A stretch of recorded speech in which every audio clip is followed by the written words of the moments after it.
Iako je najavljena velika promjena vremena, danas nećemo pričati o vremenskoj prognozi, danas ćemo pričati o klapi Sveti Florijan. Veliki jubilej, novi album, novi voditelj, novi spot, svašta nešto novo. Ajmo krenuti od početka. 6. rođendan je iza vas. Kako je proslavljeno? Pa tako, evo, mi smo početkom ovoga mjeseca proslavili 6. obljetnicu osnutka. Prisjetili smo se malo u društvu Klape kako je to izgledalo prije 6 godina.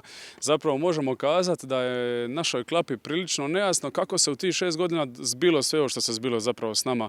Jako nekako nam je to brzo prošlo. Eto, mi smo 2008. godine većina nas je još pjevala u bivšoj Klapi, a onda smo u 2009. odlučili krenuti svojim samostalnim putem. Proglasili smo svoj ustav i rekli idemo u samostalnost.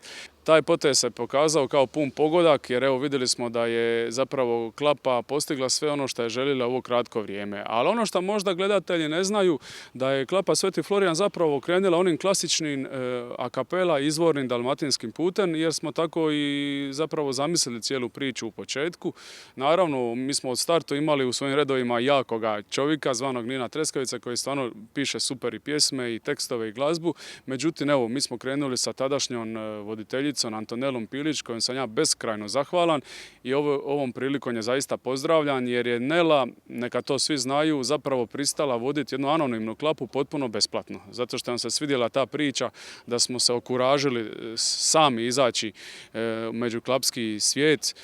I onda se 6 mjeseci nakon osnutka zapravo događa ta prekretnica. Nama se obraća gospodin Ernest Pelajić koji je došao do Klape, dao nam je demo snimku i rekao da to poslušamo. Naravno, radilo se o onoj legendarnoj pjesmi Kako će reći da varim. Mi smo glasali demokratski, 8 glasova je bilo za, 2 protiv, ja sam bio među ta 2 protiv. Nisam imao današnje iskustvo, tako da to uopće nije sporno da to mogu javno priznati. I otišli smo na taj 50. odnosno jubilarni Splitski festival i pobijedili, odnijeli apsolutnu pobjedu. I ta pobjeda nam je otvorila vrata da zapravo svoje pjesme možemo plasirati diljem Hrvatske, pa ne samo i Hrvatska, nego i u Sloveniji i u Bosni i Hercegovini. Uslijedio je prvi album 2011. i Dok žrnovnica spava, s njega su slušatelji mogli čuti razne hitove od Osta sam čovjek koji je jako tražen na našim koncertima, pa tu su još Sve si slaja, Nestalo je sve i naravno naslovna i Dok žrnovnica spava koja je nama svima jako draga. Zapravo su se ljudi divili kako smo se uopće usudili u naziv albuma staviti žrnovnicu. Ma ko je čuo za to selo, ne znam, u Varaždinu, ali evo, album je bio broj 4 nacionalne hrvatske top ljestvice nekoliko tjedana, tako da smo zaista jako zadovoljni kako je to sve skupa izgledalo. Naravno, Klapa je paralelno radila ovaj estradni dio i paralelno je gurala izvornu a cappella klapsku pjesmu od koje nikad nismo odustali, tako da naša Klapa je sudjelovala na Omiškom festivalu za mješovite klape. Dakle, tu smo ušli u finale, a planiramo sljedećih godina se i pokazati na muškom Omišu, naravno, sljedećih godina. Evo, onda je došlo vrijeme da zapravo izdamo taj drugi nosač zvuka. Neki će reći da je pauza predugo trajala. Evo, puno je 4 godine od Florijana nije bilo novog albuma, ali evo nas nazad, album nosi naziv Zame rojena. I to je zapravo pjesma koju smo upravo sada snimili spot. Tako da smo poklopili i pjesmu i naziv albuma. Album izlazi za nekoliko tjedana pod izdavačkom kućom Croatia Records. I šta mogu kazati od pjesmi? Da je jedna dalmatinska ljubavna balada. Riječi potpisuje gospodin Branko Slivar, kojemu zahvaljujemo na susretljivosti, zaista je odabrao jednu pravu pjesmu za nas. Glazbu potpisuje već naš spomenuti Nino Treskavica i to je bio jedan dobar spoj. Pjesmu smo izveli na večerima dalmatinske pisme u Kaštelima i ljudima se jako svidjela. Puno je bilo prijedloga, odaberite upravo tu pjesmu za naslovnu, što smo i napravili. Evo, zadnjih dana smo snimili spot, zadovoljni smo rezultatom, snimio ga je gospodin Miljenko Marin, snimali smo ga u Koteksovom neboderu u Splitu, prvi dio, i drugi dio je sniman u Žrnovnici. Ovo ljeto iza vas su 2 velika hita, jedan je sa Nive Celzijus, drugi je izveden na Splitskom festivalu. Hoće li se ta 2 hita naći isto na ovom albumu? Naravno, mi smo za ljeto odabrali brze pjesme. Nekako slušatelji vole, pogotovo po radio postajama, tražiti malo brže stvari ljeti. Balade su rezervirane za ove hladne, ne baš tako hladne jesenske i zimske dane. Ali u svakom slučaju, evo rekli ste i sami, na Suncu smo izveli na Splitskom festivalu, Beyondinu smo izveli sa Niveskom na CMC festivalu u Vodicama, jedna i druga su nam jako drage. Suradnja s Niveskom je bila prilično zanimljiva i koliko god ljudi mislili ne znam šta o Nives, mogu kazati da je to jedna od najvećih profesionalke na našoj estradi koju sam barem ja upoznao do sada.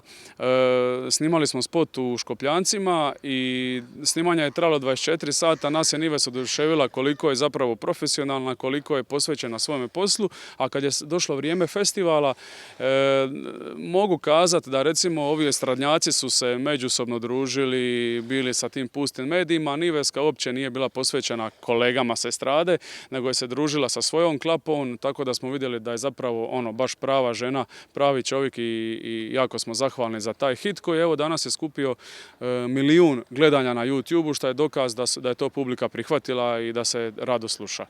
Druga pjesma je Na suncu. Tu smo ostvarili suradnju sa legendarnom Splićankom Helenom Papić. Helena je napisala pjesmu i odmah na prvu nam je ušla u uho, tako da smo odlučili napraviti jednu veselu dalmatinsku pjesmicu koja je zapravo jako dobro prošla kod slušatelja, bila je na svim top listama diljem Hrvatske, a i zadovoljni smo sa spotom koji se snimao u Podstrani. Ja mislim da naša klapa, a bome i druge klape nisu baš koristile Podstranu kao motiv svoga spota i sve u svemu zadovoljni smo što smo napravili ovo ljeto. Što nas još čeka na ovom albumu? Je li ima još ovako nekakvih bržih pjesama ili još nekakva balada uz ovu naslovnu? Ono što smo mi napravili je ono što zapravo ne vjerujem da je jedna klapa do sada napravila, a to je da izdajemo album sa do sada svim izdanim pjesmama. Dakle, sve singlice koje će biti na albumu su bili singlovi službeni na radio postajima i na TV kućama. Za svaku pjesmu postoji spot, tako da se možemo prisjetiti neki od tih pjesama. Recimo, meni osobno, ako me pitate, jedna od najdražih je Nakon dugog lutanja, koju smo izveli na Splitskom festivalu, ako se ne varam, 2012. ili 2013. sad nemojte me uzeti točno za riječ, ali ta pjesma gdje god dođemo na koncert jako je tražena od strane publike, počinje Splitu želim dobar dan, možda je to tajna uspjeha te pjesme. Imamo još baladu Ako me ne voliš, veselu pismu Otišaj ča ča ča. Tu je još svakako za spomenuti Valcer za kraj, duet Klape i Dade Topića, koji je zaista jedna zanimljiva suradnja s autorima Joškom Markovin i Jasminkom Šetkom. A također još jedna pjesma u kojoj smo mi kao klapa i promijenili malo glazbeni izričaj, pjesma Iz Goriću. I tu bi posebno pohvalio našeg člana klape kojega nema zadnjih skoro godinu dana zato što je na brodu, ali vraća nam se za koji dan. To je Marin Čoko. Marin je jedno veliko bravo. Mi smo se jako obogatili sa tim čovjekom zato što je on zapravo producirao tu pjesmu. Dakle, Nino je napisao, a aranžman je napravio Marin Čoko, a ne samo to. Evo, Marin je i snimao spot za tu pjesmu koji nam je jedan od najdražih spotova. Spomenuo si poneke članove klape, ovo je idealno onda vrijeme da te pitam, jesu li se mijenjali članovi klape kroz ovih 6 godina? Velika većina članova sa početka, da iz 2009. i dalje s nama. Znači tu su sad, ako ću koga preskočiti, naša Ana koja je samo promijenila prezime. Tu je još Miro, Nino, Luka, Hrvoje, Petar. Mislim da uz mene, naravno, dakle stvarno velika većina. Ante Javorčić je imao svojih obaveza, tako da nas je nažalost morao napustiti prije koju godinu. Otišao je Damir Milina, dobili smo nove članove i to mlade i perspektivne. Pohvalit ću Marka Novakovića iz Tugara i imamo Juru Rodića, također iz Poljičkog kraja, tako da evo Florijan sve više naginje Poljicima. Spomenuo si da imate i novog voditelja. Evo, to je jedan veliki plus, bar ga mi tako doživljavamo u našoj klapi. Od 1. listopada naš novi voditelj je gospodin Milivoj Rilov. Klapski svijet itekako zna ko je Milivoj Rilov. Dakle, ne samo da je bio klapski pjevač i ostao, nego je i poznati klapski voditelj. Čovjek aranžira, ima svoj vlastiti bend, tako da smo dobili jednog multitalentiranog profesionalca, ali jako dobrog čovjeka.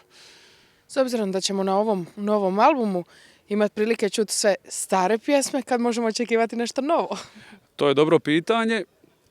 Već se rade planovi za novi album i odnosno rade se nove pjesme. U proljeće ide prvi singl nakon albuma, a onda na ljeto sigurno i gostovanja na nekoliko festivala. Ali ono što mene raduje, nećemo stati tamo gdje smo poznati, nego idemo u daljnje promjene, daljnju evoluciju našeg glazbenog izričaja, pa tako ćemo prvi put imati jednu pjesmu koja je namijenjena istarskom tržištu, znači malo njihov melos, to nam je jako izazovno bilo, a isto tako nastavit ćemo suradnju s nekim imenima, tu će i dalje biti Ninovih pjesama, imamo novu pjesmu od Joška Markova, vrlo zanimljivu, ne bi se govorio o imenima, odnosno nazivima pjesama, ali sve u svemu, evo kažem, 2016. godina donosi brojne nove pjesme od strane naše klape. Uskoro su nam blagdani, hoćemo vas moći vidjeti na nekim ovako od ovih uličnih trgova ili na nekom nastupu? Mi ćemo prije svega odraditi nekoliko koncerata u unutrašnjosti Hrvatske sljedećih tjedana, a onda u ove božićne dane kad počnemo ovi adventi po Splitu i okolnim gradovima, mislim da ćemo jedan humanitarac odraditi u Splitu. Evo 6.12. na Svetog Nikolu smo, ako se ne varam, u Omišu, isto ćemo se predstaviti tamošnjoj publici i naravno odredit ćemo gdje ćemo odraditi nekoliko ovih promotivnih koncerata vezano uz izlazak albuma. I prije nego što pogledamo vaš najnoviji spot, moram pitati kako nas vrijeme čeka, s obzirom brzo su nam božićni i novogodišnji praznici. Hoće li nas poslužiti ovakvo vrijeme, hoće li svi koncerti moći biti vani? Neće. Šta će se događati?